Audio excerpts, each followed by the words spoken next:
Hey everybody, this is the Esoteric Cross. I make videos about how to gain your personal power while learning ancient secrets, and if that sounds like something that you're into, please hit the like button and subscribe and gain insight from this perspective in the cosmos. In this video, I wanted to go a bit deeper into some of the cards within the Major Arcana. To get a brief overview of the Major Arcana, you can check out my video titled Tarot is Not What You Think, and you can click the top right corner of the screen to watch that if you'd like. Today we're going to go over the first few cards in the Major Arcana and their relationship with the Qabalistic Tree of Life. You may notice that the 22 Major Arcana cards correspond to the 22 paths on the Tree of Life. And also, the 10 cards of each suit corresponds to the 10 Sephirot on the tree. The court cards are representing the 4 worlds of Qabbalah. Though the 22 Major Arcana cards correspond to the paths on the tree, we're also going to look at the relationship of the cards with the Sephirot as well. This is something that we discuss in my tarot course, which you can sign up for if you're interested. The link is in the description below. Let's take a look at the Fool card. This card shows a person who is dancing around without any thought to the potential danger before them. They have their belongings packed for a journey. One of the secrets of this card is that the person is meant to represent hermaphroditic energy, meaning the masculine and feminine energies are together in harmony. This energy will split into masculine and feminine, aka the Magician card and the High Priestess. A lot of the journey of the Major Arcana shows this dance and search for balance between the masculine and the feminine until we end up at the World card, which is also representing hermaphroditic energy. This is where the balance is restored. This is definitely something I encourage you to look into and do some research on. Masculine and feminine energies really mean external and internal, light and dark, force and form. This does not necessarily mean male and female, and this does not necessarily mean good or evil. When we examine the Tree of Life, the Fool card appears on path 11, which runs from Kether to Chokmah.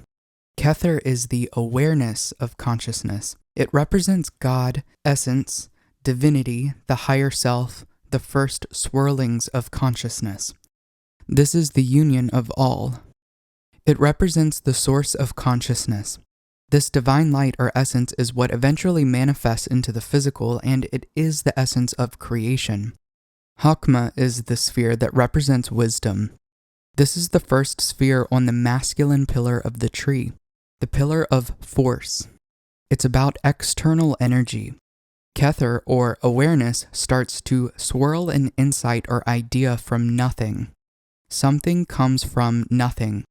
This essence of an idea very quickly forms into a thought. The moment that this essence forms into a thought, it is no longer just awareness. This light has split into 2. We now have awareness, Kether, and then we have thought or wisdom, Chokmah.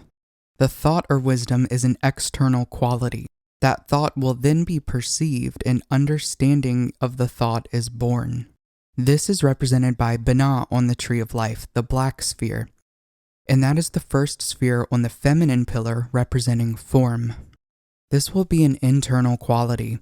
This process happens very fast, within a fraction of a second. This is how your soul creates. This is also how the universe creates. The Fool card represents that path that runs from Kether to Chokmah, meaning this is about the process in which source consciousness awareness or the union is descending to form a thought or wisdom. This will then split this union into 2. The Fool card shows this cliff with crashing waves. This is a representation of the abyss. The Fool has packed all their belongings and is set on the journey into form, but is not really aware of the dangers that are laid out on this path. Not aware of the upcoming abyss, aka Da'ath, the hidden sphere on the tree that represents the abyss. Notice this card is numbered 0 and not 1. 0 is all about the void. When we overlay the Major Arcana on the Sephirot of the Tree of Life, this card will correspond with Da'ath, the abyss.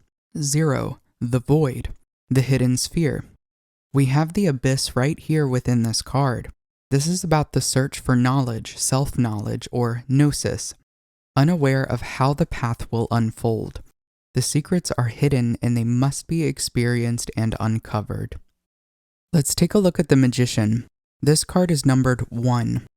And this is a representation of masculine energy. The path number is 12, and this is the path that runs from Kether into Binah. This is about the spiritual essence becoming form. Binah is the first sphere on the feminine pillar of form. It is very interesting to view this card in this way because it shows how the magician is the creator of his reality. Notice at his altar he has the 4 tools which represent the 4 suits of tarot and the 4 elements. A sword, wand, cup, and a pentacle.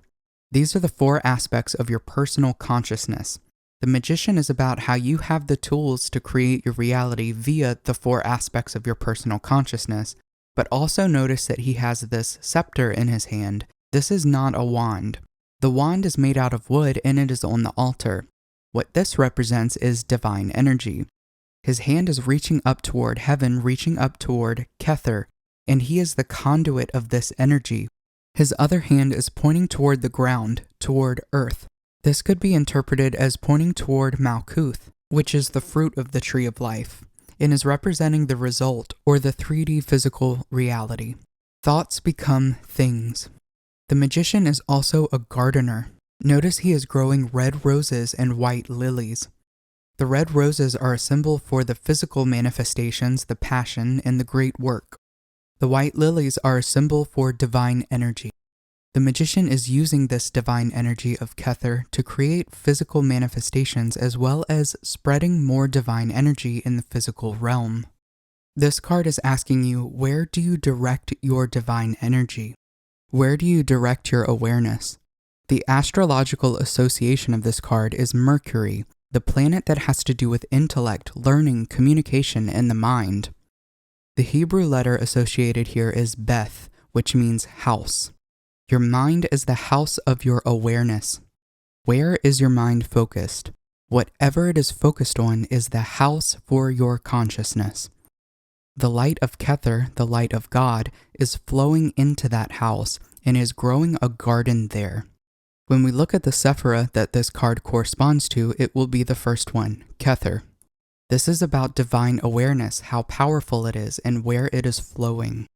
Now let's dive into the High Priestess. Remember, the Fool has split into masculine and feminine. The High Priestess represents the feminine.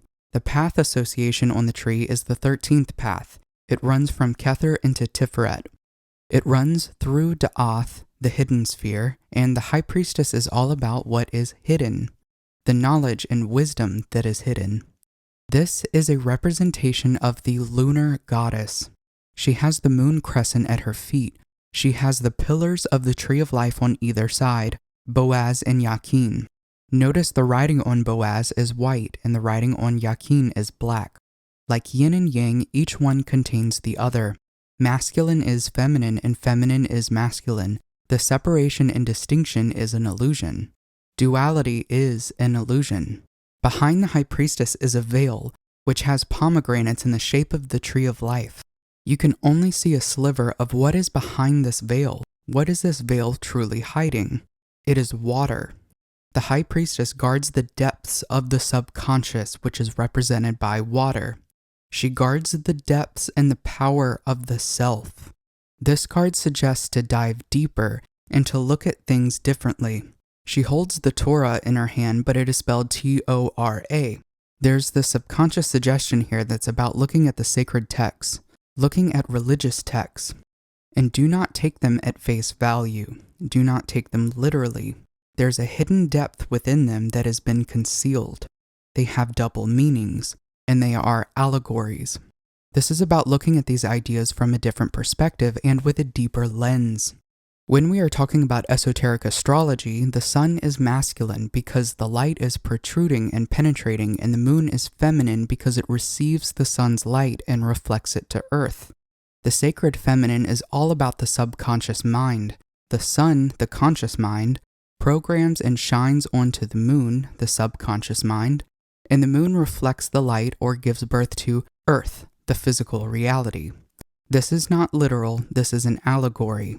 This card is showing the part of us that is hidden, subconscious, the wisdom of how we truly work but have not found yet. This is about the secrets that our sacred feminine or subconscious holds. Our subconscious holds all of the secrets that we need. One could say it holds all of the secrets of the universe, as it is connected to all things. This is about your intuition and psychic abilities, perhaps that are unexplainable by the rational and logical mind. This card can be a call to action, to explore the hidden depths of the subconscious, explore the secrets of the self and the universe. Rachel Pollack in her book 78 Degrees of Wisdom states that this card is also suggesting to not stay in this passivity for too long. We need to take the inner knowing from this card and put it into divine action. Hence the reason that this card is placed on the masculine pillar on the Tree of Life. The Sephira that this is corresponded to is Hakma, which means wisdom. This is showing that this card can also mean that the wisdom needs to be applied. Sometimes we have the answer to something, we know the next step to take even though it may not be logical, or that we know something that we do not have a logical explanation for. That is our divine wisdom within Hakma that received this light from Kether. There are so many layers to these cards, and we can go even deeper than we did here in this video. It's so powerful to study tarot and Kabbalah together because it unlocks the deeper truths to these cards and it shows you more about yourself in the universe. When you understand the self and you understand how the universe works, it puts you in a position of power over your life.